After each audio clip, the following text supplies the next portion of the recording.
Guys, amin na huli guys yung bata guys, nagagamba guys. Ayun no, nasa kamay niya. Ayan, pinaikot niya. Ang sipag niya manghuli guys, nagagamba guys. Yan, pinaano niya sa kamay niya, pinadaan niya sa kamay niya. Ayan.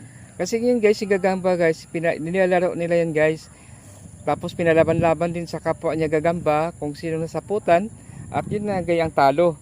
Ayan guys ay nangagat ba yan be? Hindi po. Ay hindi raw siya nangangagat pero mag-ingat din makagat kasi meron siyang venom.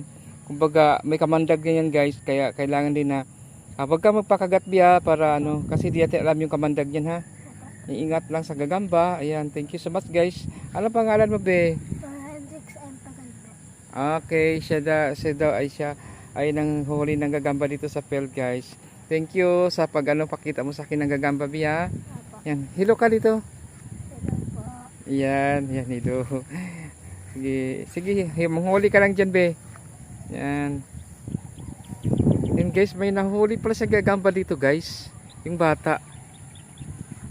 Diyan lang pala sila dumidikit. Yan. Kasi bahayan pala ng gagamba yan. Yan, ang huling bata ng gagamba. Nakahuli na siya guys ng isa para paglalaruan niya guys yung gagamba. Kasi ito sa field guys, marami dito magagamba. Masipag ka lang maghanap, makakahanap pa rin talaga ng gagamba. Kasi gagamba guys, tumatago lang yan sa ilalim ng dahon. Yan. Kasi yan talaga ang nila, taguan. Tapos meron talaga silang paboritong gagamba na diyan sila nakatira. Yan. Naghahanap siya guys ng gagamba guys, yung bata guys. Yan, nag-i-enjoy siya guys sa paghahanap ng gagamba para paglalaruan nila. Yan.